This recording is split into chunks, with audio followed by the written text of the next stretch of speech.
Welcome to our latest episode of Inside the Vault, Enterprise Bank's podcast series where we talk about items of interest to the small business community. What we're going to do today is we're going to talk a little bit about a specific industry, the landscaping industry. But with that, we're also going to have a few entrepreneurs that are with me today tell their story about their own landscaping business and how they've also evolved into providing support services for others in the industry or interested in getting into the landscaping business. So with me today are Patrick Murray and Ken Deemer of Local Roots Landscaping. Welcome, guys. Hey, thanks so much. Thanks for having us here today. Yeah. Sure. No problem. So before we start talking about the landscaping industry dynamics and how you guys are kind of trying to support folks either in or getting into the business, let's talk about your own venture, right? So Local Roots Landscaping. So can one of or both of you give me a little background on the history of Local Roots and then your respective backgrounds and how you came to start the business and how it's developed? Sure. Yeah, I can start. It was developed my senior year in college. I was mowing lawns back in Pittsburgh while I was at school in Cleveland, and I needed help every so often. So Ken would actually come in and tag team and take care of those lawns when I couldn't come back home for the weekend. And in that, when I was studying for finals or supposed to be studying for finals, I was really just trying to develop a name for this company that was slowly coming to fruition, and ended up that Local Roots Landscaping was available on PA's website. So I thought it was pretty catchy and we went with that. But really after college, we both came back to Pittsburgh, and we realized we did have a decent client base. We really enjoyed being outdoors. And we really worked well together. That was something in our friendship. Yeah. How did you guys been lifelong friends or? It feels like it. Yeah, pretty much. So we met in high school at church and became friends there. We spent a lot of time. We worked together in high school, actually, just a number of odd jobs. And then in college, early college years, we kind of drifted apart just naturally. I went to school in Chicago. He was in school in Cleveland. And then we kind of came back together through some common interests, just the outdoors, and then ended up, I did my internship in Australia and with the Salvation Army, and Patrick just wanted to travel. So he tagged along. I did my internship for the first 6 weeks when we were there, and then we decided to take another cool 3 months off, and we just spent the time traveling around Australia, working together, and that was kind of the first time we really had that experience of it's more than just we enjoy doing fun things together. We actually enjoy kind of like growing together. We had a really good give and take relationship over that time. Yeah. We oftentimes joke that we've got the most communist capitalist relationship ever because outwardly we're very, free market, let's rock and roll. Right. But inwardly as friends, like there were times where I was not making any money because I was doing volunteer work. Right. And Pat was covering our dinners. And that's kind of gone back and forth for a long time as we developed our relationship. And parts of that have carried through in a way where we really have developed one where we, looking out for each other and willing to pick up the slack where the other one's lacking. Right. So when did you start the company? Yeah, so it was May 15th of 2014 was the official date of inception, but we were doing work prior to then, but that was the official launch. So we will be finishing our 9th season as Local Roots. Back then we were out of the back of my Honda Civic. We soon upgraded to a 94 Toyota Tacoma, and then the rest is history. So why landscaping? What interested you guys in that business model or that industry? Yeah, I can start on this. I was in the line for lunch in college, and I remember I just came back from break, and someone was asking me what I'm studying, what do I want to do, and I was just like all in on landscaping. I just said, I just want to cut grass right now. And he was like, you're paying an awful lot of money to cut grass right now. But it was in me that I really had this just passion to start a business. And I was in school for business as well, but I loved the trades. I loved working with my hands. But the reality of it was just being outside and creating a business that was in the outdoors. It was basically all of our hobbies and passions growing up were outside. And so I really wanted to figure out a way how to make a living while being able to do that. And a lot of it was the seasonal aspect. We really loved the idea to be able to travel. So winters off was very attractive for us then. And quite frankly, just again, like working in nature and working with natural materials versus working in construction where you have drywall, dust, paint, those sort of things that we did do quite a bit of. We realized they weren't really what we were passionate about, and it was more, cultivating the earth, and that was something that I think we really grew in. Yeah, and it became a vehicle over time too. That was definitely the inception of it, but then it's become a vehicle over time for the entrepreneurial bug. And we oftentimes say to both internally and externally to our clients and to our company that we're a customer service company that happens to do landscaping, or we're a people-oriented company that happens to do landscaping. So it definitely started off as we are particularly passionate about that. But as our ventures have grown and become, across a variety of different industries, that's remained true. Yeah. So two-man operation starting in 2014. Give our viewers and listeners kind of an idea of how the business has grown, whether that's from an employee perspective or facilities perspective. And what part of town are you guys kind of headquartered in? We're based out of the east. So North for Sales is where our headquarters are. That's where our facility is. Patrick mentioned we started out of the back of a Honda Civic. The first couple of years, big surprise to everyone, I'm sure, we really had no idea what we were doing. And it still feels like that sometimes today. But we started the first 3 or 4 years, we kind of hovered. So it felt like big growth by a percentage increase, right. But really we were just kind of copy and pasting the same concept.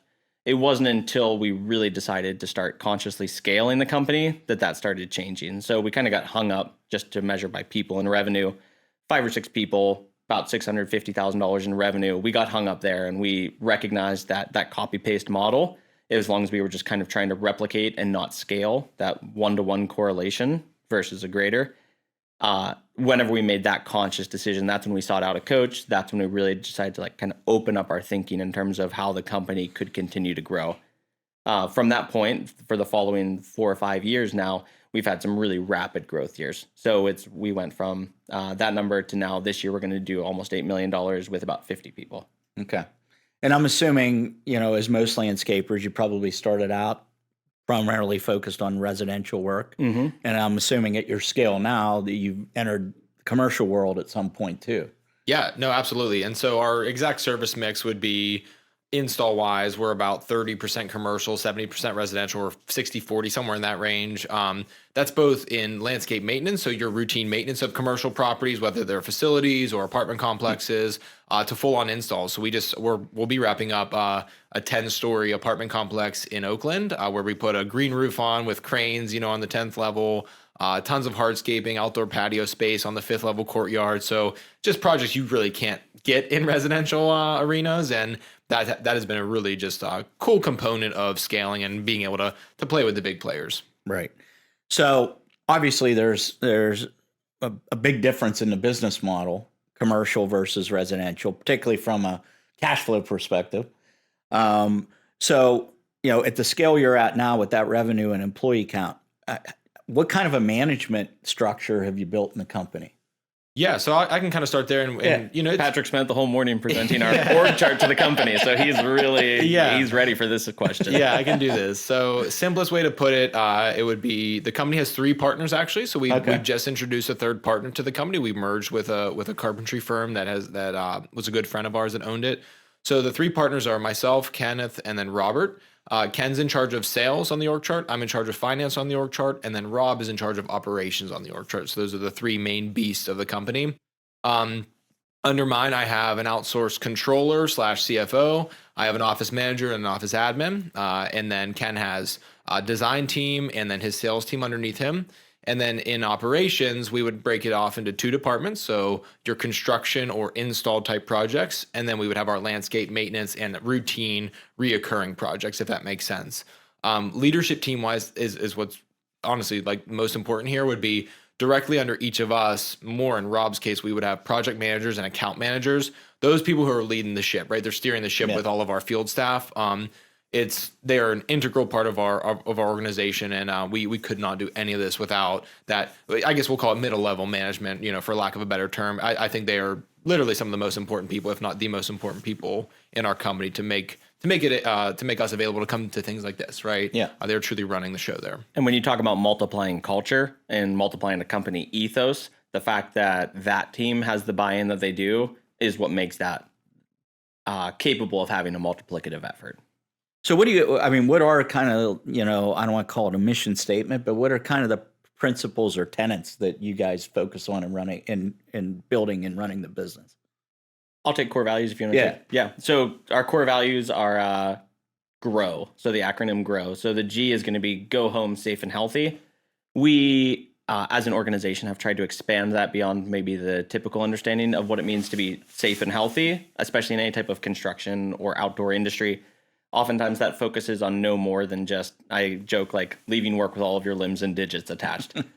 So for us, it's creating an environment where people have a sense of security, where it's a good, solid launch pad for them, where they're going to be cared for emotionally, where they're going to be cared for physically, they're going to be developed. So that's the G, the go home safe and healthy.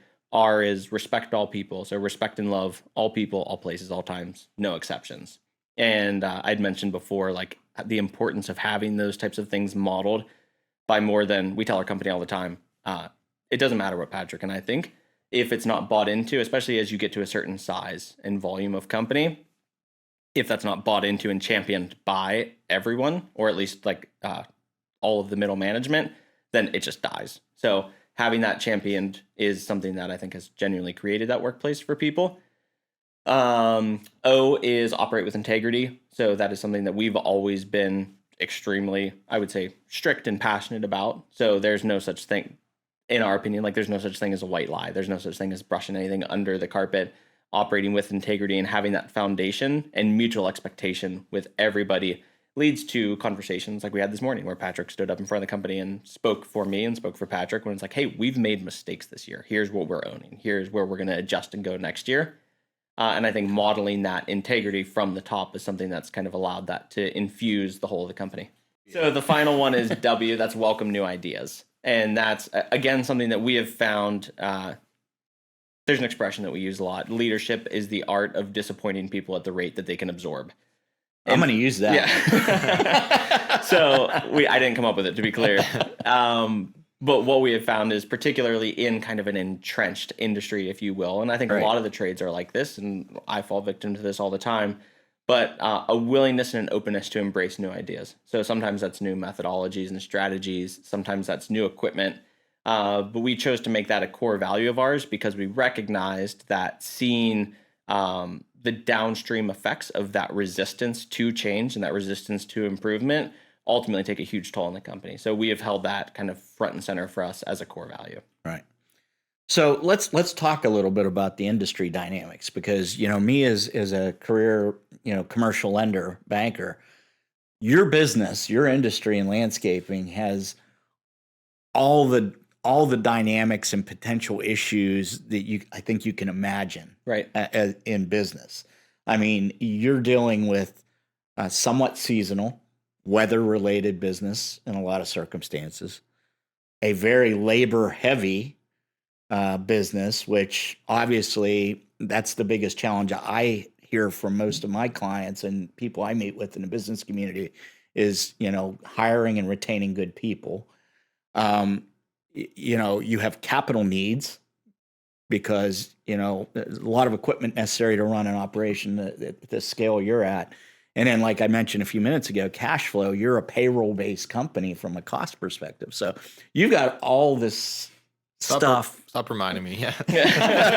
That's anxiety is going through the roof as you keep talking. I'm like, ease up, man. And I'm not trying to scare anybody, but, it's a lot to manage. What do you all see? What are the biggest challenges in your industry? And then we'll talk about how you guys are trying to work to make the industry better for others. Yeah, so I will start there. I think you hit the nail on the head with what most people's problems or main issue would be, and that would be labor, and that's across every industry at this point, not even just labor, like the labor or blue collar trades, right? That's something that we, because our core values are based around loving people and making them feel welcome, like we haven't generally struggled with that, and that's something that I think we're very proud of for sure.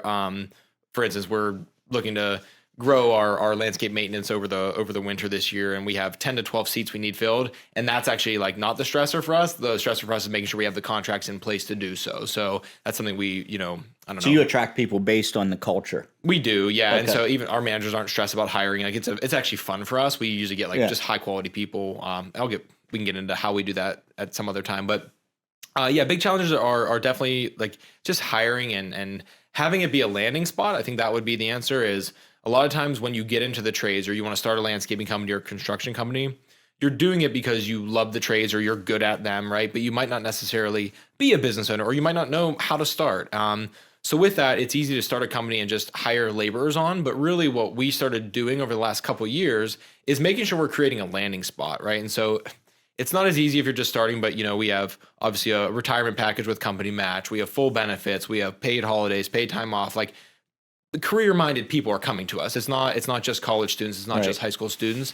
But that would be my main, I guess, push would be to, from the start, make it a landing spot for your employees as much as you can. It changes. Yeah. You have to adapt. It starts with bonuses and whatnot. But there's that. And then you mentioned the commercial lending, equipment. Like these things are big deals, right? Right. You can't buy an excavator for less than whatever, kind of know, $100,000, right? It's not as simple as picking up a paintbrush and going to paint a house. Like there's a lot to do here. So it can get stressful. It's, I think, networking and making the right connections from the start, potentially partnering with a financial partner, right? And then starting that way versus starting off on your own by pulling yourself up by your bootstraps. There are many methodologies and ways you can go about starting a business.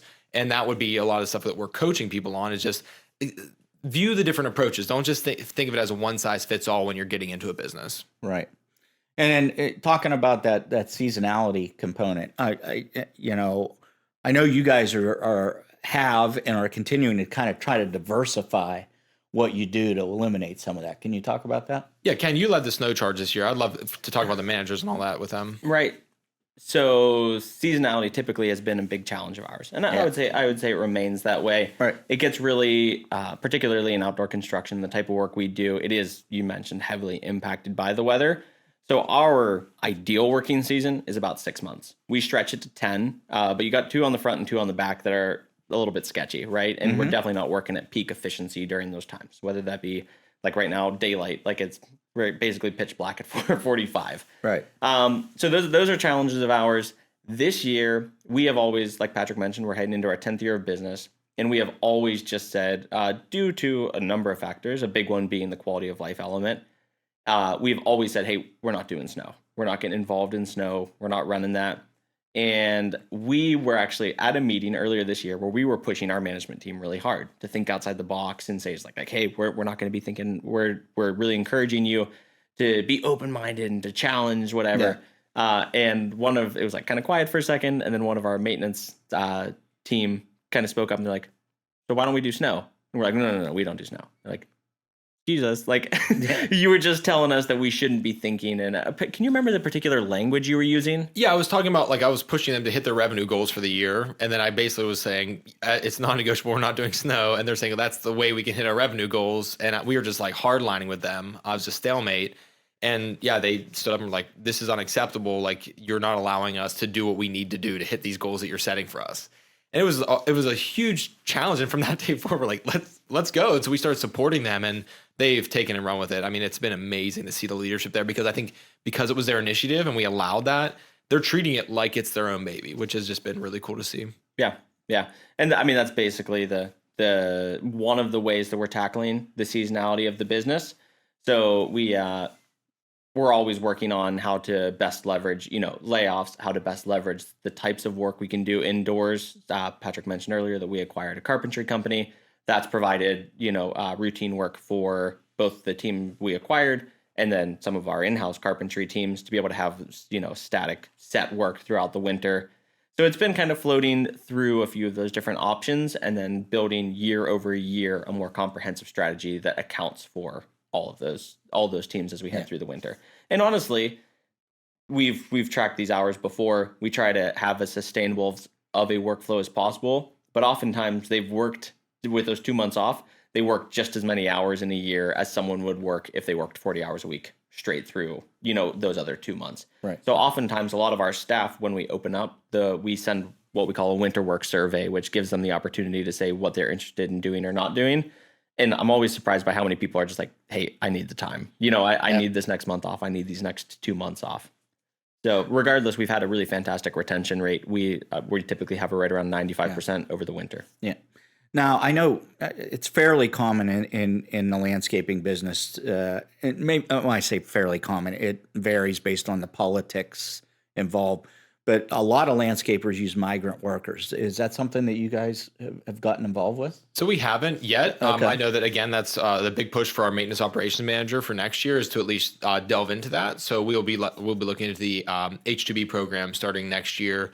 There's a big fear of like going all in on that because then you're fully dependent. Right. If it doesn't work out, your hands are tied there. But I think it would be naive for us to not even dabble in that, especially as we're growing the landscape maintenance side of things. So if you were to podcast or have us on a podcast a year from now, I would hope to say we have 3 to 5 on staff or on the docket for next year. That would be our goal. Right. Well, the one thing that I've heard from Travis Gonzalez, who handles your relationship here with the bank, is that you guys really focus a lot on internal controls. And without giving away trade secrets for local roots, what are some of the things that you all have employed to track profitability on jobs, track use of supplies and materials, those types of things? So we have the welcome new ideas, right? Is the W, and we have a gentleman on staff whose title is continuous improvement manager. So we tasked him a couple years ago. We called him the 1% projects, where it's like, especially, and I'm under no illusion we're like a giant company, but for us, 1% makes a lot more difference at millions of dollars than it did at $650,000. So we really invested a lot of time and effort into building systems around controlling for these small variables. So whether it's minimizing shop time in the morning or minimizing waste on materials, our warehouse, it's recently integrated with our supply company as well. So it's changed a little bit, but it's been one that is set up around making sure that people are able to get exactly what they need and get out as quickly as possible in the morning. So shaving those times there. We've invested a lot in machines that shave those times. So without getting too specific, putting a lot of energy and resources into the research, the training, the acquisition of machines that actually changed what someone's workflow looks like, which is, again, it has a holistic benefit in the respect that people come back from work and they can have a day where like, my goodness, we got so much done today. And they're also not waking up the following morning being like, my goodness, I'm never going to walk again. And oftentimes those are really closely connected to one another when you're talking any type of blue collar work. But that's been a huge focus of ours, is just the efficiency, whether that is job flow on site efficiency or the efficiency of just like what their daily cadence looks like and how we are giving them the tools and direction to be able to operate efficiently from arrival to departure. Yeah. And you guys have leveraged a lot of technology too, right? Yeah, I'd love to get into that. So this is for anyone starting out, especially, or if you're already started in your own business, like a CRM or an estimating software is absolutely non-negotiable. So from the start, we have a CRM we use. It's called LMN. There are many out there, but this is a Landscape Management Network, I believe is what that stands for. We create a budget every year on that. It's a living budget, and from that influences our estimates. So whenever our sales team is on there doing estimates, it's pulling our budgetary numbers from that, putting our overhead recovery on there, marking it up with our profit, and they're sending out these bids that are capturing all of the overhead that most business owners aren't thinking about in the first couple of years of their business, things that actually cost money that you're not capturing, right?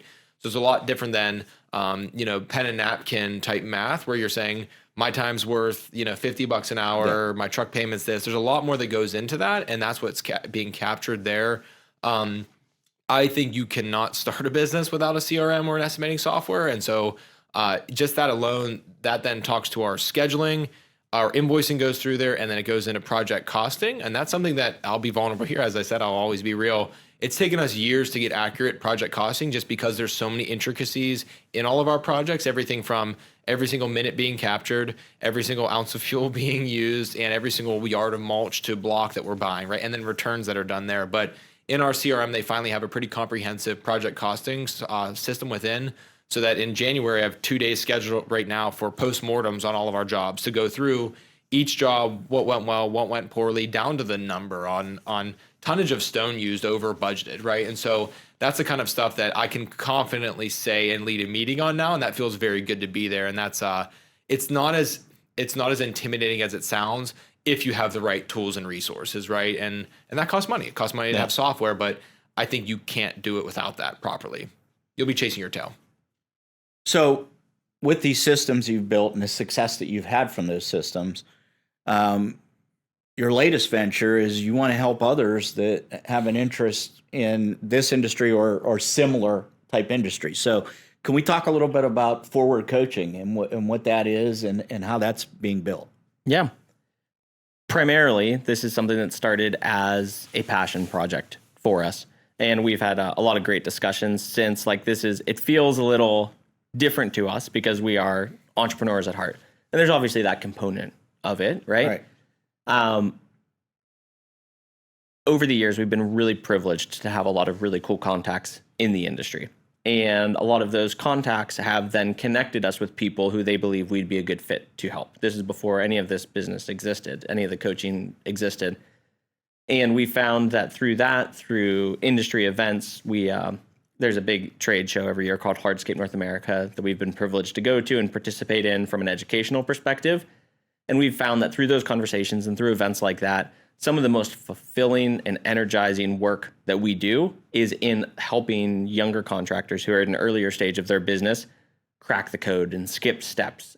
Because the reality is the direct impact of that and the direct impact of a thriving business is seen on the side of what kind of parent you're able to be and how you're able to pursue your dreams in life and how you're able to spend more time with your family or pursuing your hobbies or whatever it might be. You can draw a very straight, clear, dark line from success in the business to a lot of life improvement. And I'm not saying, don't hear what I'm not saying there in the respect that it's not about crushing it and making a ton of money and that's where true happiness lies.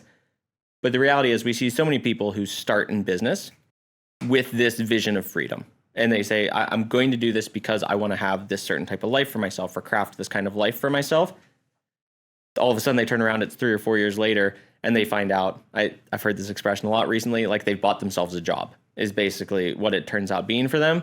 So really the primary focus of the coaching side of things for us is to be able to leverage our experience and our knowledge into allowing and assisting other young business owners. And when I say young, that could be a 50-year-old business owner who's young as a business owner. Leverage those resources that we have to be able to help people use their business to architect their life rather than have their business run their life, which is really what happens. People don't think of it as a tool. They think of it as, and we even used language like this for a long time, where we would call the business the hand that feeds. And we would respect the business, right, over everything else. And that would become the thing that kind of just drives all of our decisions rather than recognizing, hey, this is a tool that I have in order to build a certain type of life that I want. So that's really the driving force of that for us, what made us want to jump into that in the first place. And shorter version of that is, finding freedom by getting out of the grind in your business or the reverse of that, right? Getting out of the grind to find freedom in your business, because that grind and that hustle culture that, again, it has its place. Like you have to hustle, you have to work your butt off, no doubt. And like, I don't want that to be the message that you can just coast by, but it's very easy to get locked in that hustle and locked in that grind. And that's all you're seeing. Forest for the trees. That's right. And so you do need to have that freedom in it. It could be glimpses of freedom at first, or it could be a life of freedom, which is what we're really trying to get people to realize. But and that's a mix of things, right? It's a mix of basically business and life coaching. It's a mix of systems implementation. So it's us getting like down and dirty, like here's a system you need. Here's how we're going to implement it with you, or here's what you need to do if you don't want to pay us to do it for you. Everything from financials to operating systems to sales systems, hiring systems, retention systems, all the stuff that we really love and have worked through painfully to get, not painlessly, to get so that passion comes out. So all the calls I'm on, I know I just can't stop talking about it to just show them like this is what we've been through and here's what I want to give you, and it's at their fingertips. So really cool to have stuff like that. And we do that and then a mix of peer groups. So we'll do one-on-one coaching with you and then peer groups. So 5 to 7 business owners in every peer group where once a month we're meeting up on Zoom or Google Meet, right? And we're able to collaborate, pick ideas from each other, learn off of what everyone's doing. We'll bring projects to the table and whatnot. And it's just really exciting stuff. When did you all roll out the coaching component? Just September. So, yeah, September was our official launch. So this has been something that we have had again, huge opportunity to work with people on over the years, but it was just formalized. I mean, the whole idea was conceived about a year ago.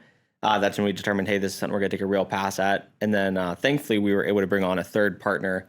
Actually, the team that runs all of our marketing on the local roots side came in as our partner on the coaching side of things as well. So there's 3 partners on the coaching side, and it's leveraged us into just a really cool spot. And is that have you focused specifically on landscaping, or is it industry agnostic? It's right now. It's green industry in particular. Green. Yeah, Okay. it's all landscaping, landscape construction. Right. Because we feel like there is a giant audience there, and we Right. don't feel the need to go into other trades at the moment. It's 100%.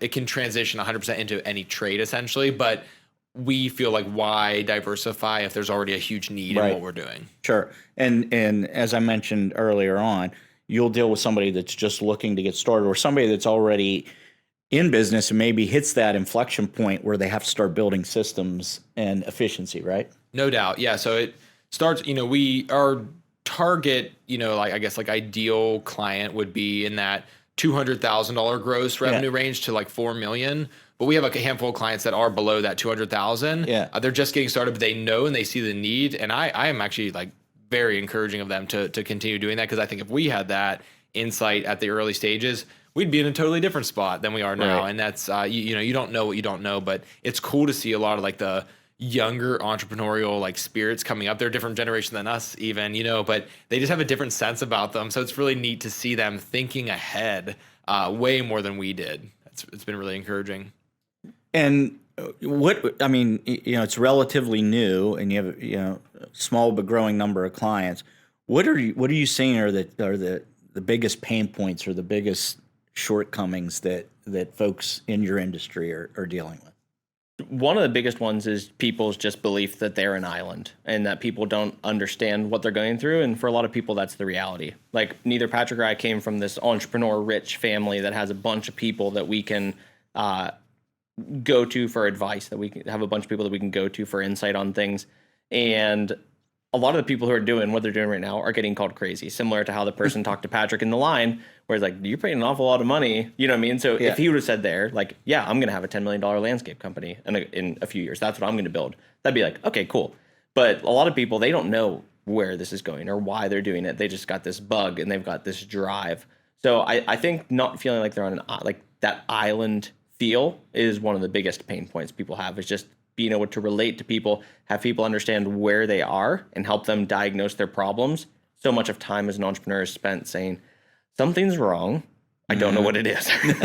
I'm not happy. I'm not loving this right now. My team's unhappy. My clients are unhappy. So the diagnostic side, I think, is very helpful. The diagnostic and community side, something that we have actually a coach on the sales side as we've been growing our sales team, who's been an excellent resource for me. And something that he says all the time is top performers crave accountability.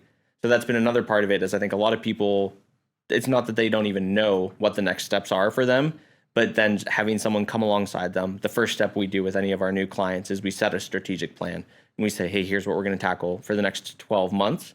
So having someone to come alongside you and fashion that plan, because so many people spend so much time. This is the most human thing ever, is like you get lost in the land of good intentions. Right. Hey, I know what I should do. I know I should implement a CRM. I know I should implement an onboarding system. I know I should do, fill in the blank.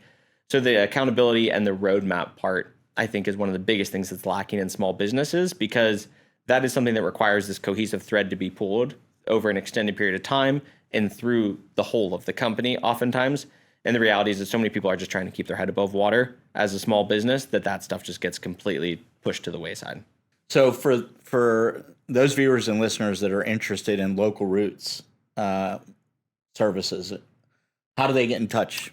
Yeah, so our website would be our best bet to check out what we're doing there, check out a lot of our projects, just what we're about in general. Yeah. And that's going to be localrootslandscaping.com. If you want to email us directly there, it's my first name, Patrick, at localrootslandscaping.com, and then Kenneth there. Yeah.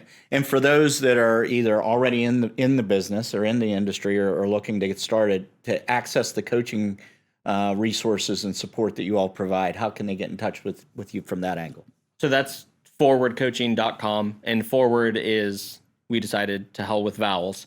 So it's FRWRD coaching.com. There's vowels in coaching, I guess. I'm making it more confusing now. FRWRD coaching.com. And we encourage everyone, we try to be as transparent as possible in terms of pricing and what the relationship will look like. What I don't want anyone to think is that they have to have everything figured out before they pick up the phone and make the call, or before they fill out the form on the website. We have so many people that we chat with, and we elect maybe it's a good decision for them to move forward. We together decide that, or maybe it's not the right decision for them to move forward. But just the opportunity to have that discussion and conversation. We are not watching the clock on that time. We're not picky about the kind of calls we take. Again, it's a passion project for us, so we love the opportunity to talk with young entrepreneurs. And even if it's something where, hey, we decide we're not ultimately going to work together, it's always a privilege for us to get to kind of know what those challenges are and see if there's anything we can do in order to kind of help them as they're working to get to the next stage and break free of that grind. Well, congratulations on the success with the core business. Thank you. And commend you for giving back to the entrepreneurial community with the coaching business. So, good luck with that. Thank you both so much for participating. For those of you that have any questions or ideas for future episodes, you can email us at insidethevault@enterprisebankpgh.com. You can check us out in audio format on all the major podcast platforms and in video format on YouTube. Patrick, Ken, thanks very much. It's been an honor. Thank you. Yeah.